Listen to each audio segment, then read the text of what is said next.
இருந்துச்சு அப்படின்னா ஸோ கொஞ்சம் பேக்ரவுண்ட் சாங் ஏதாவது கேட்டிங்கன்னா கொஞ்சம் அட்ஜஸ்ட் பண்ணி கேட்டுக்கோங்க. ஸோ அந்த மெத்தட் வந்துச்சுமா அதில் பண்ணிட்டு வரலாம். மெத்தட் வந்துச்சுன்னா ஸோ ஜேகே அப்படியே யோசிச்சுட்டு வந்து நின்றுருப்பான். ஸோ இதை நம்ம மிச்சதான் வாங்க கடைக்குள்ள போகலாம். ஜேகே அப்படியே யோசிச்சுட்டே நின்றுட்டு இருக்கான். ஸோ தங்கச்சி கேட்டுக்கிட்டே இருக்கா, இன்னும் நான் பதிலே சொல்ல மாட்டேங்கிற, பதில் சொல்லணும்னா எடுத்துக்க மாட்டியா அப்படின்ட்டு கேட்டுக்கிட்டே இருக்கா. ஜேகே அவளோட தங்கச்சியை பார்த்துட்டு, பாரு நான் அக்செப்ட் பண்ணுறேன், ஆனால் முழுசாக நான் அக்செப்ட் பண்ணல. ஸோ நீ நேரில் கூட்டிகிட்டு வா, நான் வந்து பார்த்துட்டு ஸோ பேசி முடிவு பண்ணிவிட்டு அதுக்கப்புறம் முழுசாக அக்செப்ட் பண்ணுறேன், ஓகேவா நீ தங்கச்சி?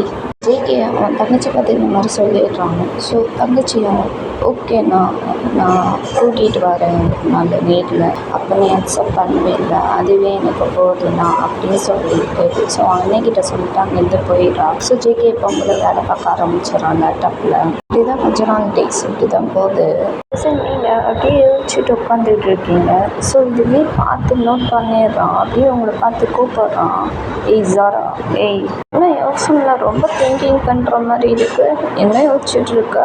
வி வந்து உங்ககிட்ட கேட்டுட்ருக்கான். ஸோ நீங்கள் வியை பார்த்துட்டு, அது ஒன்றும் இல்லை, நான் அன்னைக்கிட்ட நம்ம லவ் மேட்டரை சொல்லிட்டேன், அண்ணன் அக்செப்ட் பண்ணிட்டான், ஆனால் முழுசாக அக்செப்ட் பண்ணலை. அண்ணா வந்து என்ன சொன்னான்னா, நீ வீட்டுக்கு கூட்டிகிட்டு வா, நான் பேசி பார்த்து முடிவு பண்ணிக்கிறேன், அப்போ தான் முழுசாக அக்செப்ட் பண்ணுவேன்னு வேற சொல்லிட்டான், அதான் யோசிச்சுட்ருக்கேன் அப்படின்ட்டு நீங்கள் சொல்கிறீங்க வீட்டை. சொல்லி இவங்களை பார்த்துட்டு, இதுதான் விஷயமா, அதை தான் இவ்வளோ நேரம் திங்கி பண்ணிட்டோம் இல்லையா, சரி வீடு அதான் சொல்லிட்டேன்ல, அக்செப்ட் பண்ணிப்பாங்க, கவலைப்படாத, அக்செப்ட் பண்ணிப்பானே தான் டவுட்டே. எங்கள் அம்மா சும்மாவே சிட்டு, இதில் வேற நான் லவ் பண்ணுற வேற சொல்லிட்டேன், அன்னைக்கிட்டே ஓகேன்னு வேற சொல்லிட்டு வந்துட்டேன், அதான் எனக்கு பயமாக இருக்கே. எதுக்கு இப்போ பயப்படுற? உங்கள் அண்ணன் அக்செப்ட் பண்ணிப்பானா மாட்டானா அந்த யோசனையில் இருக்கியா? பார்த்துக்கலாம் விடு, நீ ஏன் பயப்படுற? போலீஸ்கார தங்கச்சியாக இருந்துக்கிட்டு இப்படிலாம் பயப்படலாமா? வி உங்களை பார்த்து இந்த மாதிரி சொன்னோன்னே ஸோ நீங்கள் வியை பார்த்துட்டு, நீ நினைக்கிற மாதிரி எங்கள் அண்ணன் சாஃப்டான கேரக்டர் மட்டும் நினச்சிடாது, இன்னும் ரொம்ப சிட்டு தெரியுமா, என்னோட கேரக்டரே வேறு மாதிரி. அண்ணன் லைட்டான சாஃப்டாக இருப்பான், மற்றபடி எல்லாத்தையும் ரூடாக தான் பொசிஷனாக இருப்பான். நீங்கள் வீட்டை எல்லாமே சொல்கிறீங்க அவங்க அண்ணனை பற்றி. ஸோ வீக்கேது கேட்டது அழுது விடுது.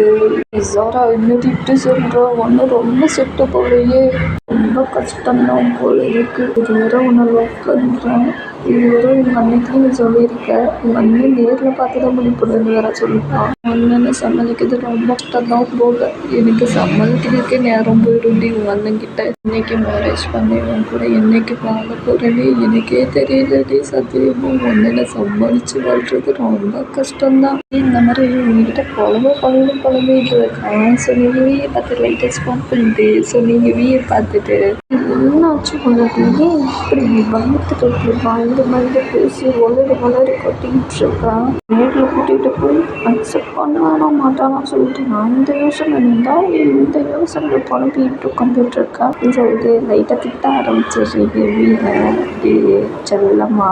சொல்லி உங்களை பார்த்துட்டு நானாக பேசினேன், உன் அண்ணனை பற்றி சொன்னான்னு சொன்னீங்கன்னா எனக்கு பேச்சு தானாக வருது, நீ அழகே பண்ணுறது. உங்களை பார்த்து இந்த மாதிரி சொன்னனால சொல்லி பார்த்துட்டு சரி போய்ட்டு நான் அவனை நேரில் கூட்டிகிட்டு போவேன் என் வீட்டுக்கு, நீ போயிட்டா அண்ணன்கிட்ட தைரியமாக பேசி ஓகே பண்ணு சரியா? என்னது நானா? அடியே என்னடி உங்கள் அண்ணன்கிட்ட என்ன கூத்து விட்டுட்டு வேடிக்கை பார்க்குறியா? ஐயோ நான் சொல்கிறது கேளு, லவ் ஓகேவா ஆகணும்னா அண்ணோட சம்மதம் வேணும்டா, அண்ணன் ஓகே சொன்னால் இந்த ப்ராப்ளமும் வராது, அண்ணன் நோ சொல்லிட்டாங்கன்னா நிறைய ப்ராப்ளம் வரும், நிறைய சால்வ் பண்ணுறதா இருக்கும். பரவாயில்லையா அபி, நீங்கள் வீட்டை இந்த மாதிரி எல்லாமே சொல்கிறீங்க. ஸோ வீயும் பார்த்துட்டு இது வேறையா? ஐயோ என்னால் சமாளிக்க முடியாது, சரி நான் பேசி எப்படியோ ஓகே பண்ண சம்மதம் வாங்கிடுறேன்டி உங்கள் அண்ணன்கிட்ட, போதுமாடி? வி ஓகே சொல்லிடுறான் அவங்கக்கிட்ட. ஸோ நீங்களும் கேட்டுட்டு ஹாப்பியாகிடுறீங்க. காலேஜ் கொஞ்சம் நேரத்தில் முடிஞ்சிருக்கு. ஸோ எல்லாருமே வீட்டுக்கு போயிட்டுருக்காங்க. இன்னைக்கு வியை பார்த்துட்டு அப்படியே பின்னாடி திரும்பிக்கிட்டு போகலாமா வேணாமா அப்படின்னு யோசிச்சுட்டு நின்றுட்டுருக்கான். ஸோ நீங்கள் அப்படியே ஷோல்டர் தட்டுறீங்க வி ஷோல்டரை. என்ன நின்று யோசிச்சுட்டு இருக்காமா? போகலாம், டைம் ஆச்சு. போகலாமா? இப்போமா? ஆமாம் தான், டைம் ஆச்சு. பைக்கை எடு வந்து இந்த மாதிரி சொல்லிட்டு போகலான்னு நினைக்கும்போது சொல்லி உங்க கையை பிடிச்சிட்டு, சாரா இன்னைக்கு வேணாமே, நாளைக்கு போகலாம். நாளைக்கு போயிட்டு நான் உங்ககிட்ட பேசி எப்படியாவது ஓகே பண்ணி சம்மதம் வாங்கிடுறேன். இன்னைக்கு போவேன்னா நாளைக்கு நம்ம போகலாம். இன்னைக்கு நம்ம வெளியே போய் ஊர் போய் திரும்ப ஜாலியாக இருக்குது பீச்சு எல்லாத்துலேயும் சுற்றி பார்த்துட்டு இன்னைக்கு ஒரு நாள் என்ஜாய் பண்ணலாம். ஓகேவா? இந்த மாதிரி உங்கள்கிட்ட சொல்லும்போது ஸோ நீங்கள் அதே ஒரு முடிவு சிட்டாக இருக்கீங்க. அதெல்லாம் முடியாது. இன்றைக்கே போகிறோம், அன்னைக்கிட்ட பேசுகிறோம், முடிவு பண்ணுறோம், என்ன லவ்வை ஒத்துக்கணும், அக்செப்ட் பண்ணிக்கணும். ஓகேவா? ஸோ நீங்கள் இந்த மாதிரி ரொம்ப சிட்டாக சொல்லிடுறீங்க. ஸோ இன்னைக்கு என்ன பண்ணுறதே தெரியல. ஐயோ விடமாட்டா போலையே. வேறு ரொம்ப சிக்கல் வேறு சொல்லிட்டேன். எப்படி பேசி சமாளிச்சு அவங்க அண்ணனை சமாளி வைக்க போகிறேனே தெரியலையே. கடவுளே என்னை காப்பாற்று இதுலேருந்து சொல்லிட்டு புலம்பிட்டு இருக்கா மனசுக்குள்ள. நீங்கள் வீயை பார்த்துட்டு வா போகலாம், ஆல்ரெடி லேட் ஆயிடுச்சு அப்படின்னு சொல்லிட்டு நீங்கள் இழுத்து கூட்டிகிட்டு போயிருங்க. ஸோ வீயும் வேறு வழி இல்லாமல் ஸோ பைக்கை ஸ்டார்ட் பண்ணி அங்கேருந்து கிளம்பி போயிடலாம். அந்த 2 பேருமே கொஞ்சம் நேரம் ட்ராவல் ஆகுது. ஸோ கொஞ்சம் நேரத்தில் வீட்டுக்கு போய் உங்கள் வீட்டுக்கு போய் ரீச் ஆகிடுறீங்க. ஸோ நீங்கள் இறக்குறீங்க, போய்ட்டு விட்டு இறங்கிட்டு ஸோ வீயை பார்க்குறீங்க. ஸோ எப்படி யோசிச்சுட்டு இருக்கோம், போகலாமா வேண்டாமா, ஐயோ என்ன நடக்க போதோ அப்படின்ட்டு மனசுக்குள்ள புலம்பிட்டு இருக்கான். ஸோ நீங்கள் வீயை ஷப்புன்னு சொல்லிடல அடிக்கிறீங்க. அப்படியே நீ அடிச்சா அப்படின்னு யோசிச்சுட்ருக்கா. வா போகலாம் வீட்டுக்குள்ளே. வீட்டுக்குள்ளேயா? இல்லை நான் வரல, நான் வந்தபடியே நான் திரும்பி போயிட்டான். நான் நாளைக்கு வந்து பேசுகிறேன்டி அண்ணங்கிட்ட. சொன்ன கேளு, நீ கேட்க மாட்டேன் இரு அப்படின்ட்டு நீங்கள் பைக்கு சாவியை பிடிங்கிறீங்க. எப்படி பைக்கில் இருந்து கீழே போட்டுறையே? அதெல்லாம் முடியாது. நீங்கள் வந்து அண்ணன்கிட்ட பேசி சமாளித்து எப்படியாவது ஓகே பண்ண வை, நம்ம லவ் அக்செப்ட் பண்ண வை, அண்ணன் ஓகே சொல்லணும் அப்படின்னு சொல்லிட்டு நீங்கள் கத்திக்கிட்டே சொல்லிட்டு ஓடிடுறீங்க. ஸோ இங்கே என்ன பண்ணுறதே தெரியல. தலையை பிச்சுட்டு உட்காந்துருக்கா பைக்லேயே. ஐயோ சாமியை வேறு பிடிக்கிட்டு போயிட்டாலே, இப்போ என்ன பண்ணுறது? வேறு வழி இல்லை.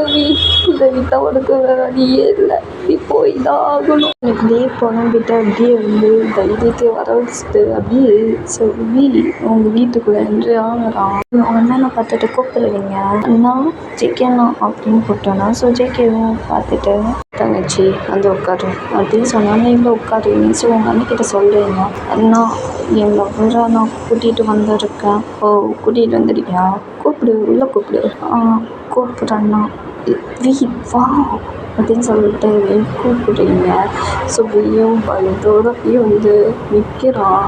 ஸோ லேப்டாப்பில் வேலை பார்த்துட்ருக்கான். ஸோ ஜெய்கே பார்க்கல, லேப்டாப்பில் வேலை பார்த்துட்ருக்கான். அப்படியே பயத்தோடு நின்றுட்டுருக்கான். ஸோ நீங்கள் பார்த்துட்டு அவன் ஒரு முறை தான் அப்படியே பயத்தோடய காட்டிக்காம அப்படியே இறங்கிக்கிற மாதிரி ஸ்டேட்லேயே நிற்கிறான். அப்படியே என்னது இப்படி கொடுத்து விட்டுட்டே அன்னைக்கிட்ட அப்படின்ட்டு புலம்பி தீட்டுட்டு இருக்கான் மனசுக்குள்ள. ஸோ நீங்கள் பார்த்துட்டு பேசு அப்படின்ட்டு நீங்கள் என்ன மாதிரி சிக்னல் காட்டுறீங்க.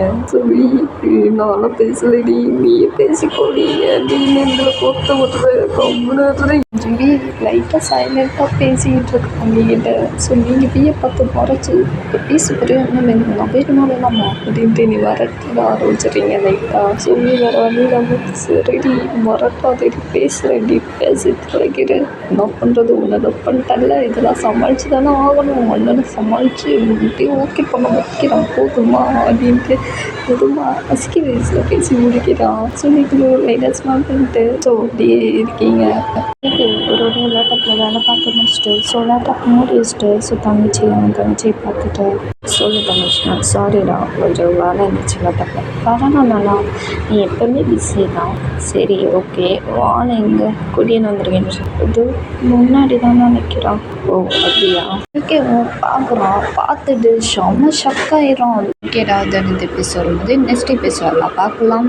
ஜிகே எதுக்கு அந்த பர்சனை பார்த்து செம்ம ஷாக் ஆகணும். ஸோ அந்த பர்சன் யார், அடுத்து என்ன பிரச்சனையும் ஜிகேக்கு வரும்போது அடுத்து என்ன பிரச்சனையை சால்வ் பண்ண, உங்களோட லவ்வை ஏற்றுப்பாரா ஏற்றுக்க மாட்டாரா, அக்செப்ட் பண்ணிப்பாரா அக்செப்ட் பண்ணிக்க மாட்டாரா, நீ எப்படி எல்லாத்தையும் சமாளித்து ஓகே பண்ண போகிறான், அடுத்து என்ன ப்ராப்ளத்தை சால்வ் பண்ண போகிறான் நெக்ஸ்ட் எபிசோடில் பார்க்கலாம். பிடிச்சிருந்தா லைக் பண்ணுங்கள், ஷேர் பண்ணுங்கள், கமெண்ட் பண்ணுங்கள், சப்ஸ்கிரைப் பண்ணுங்கள். Love you sir, I wish you bye.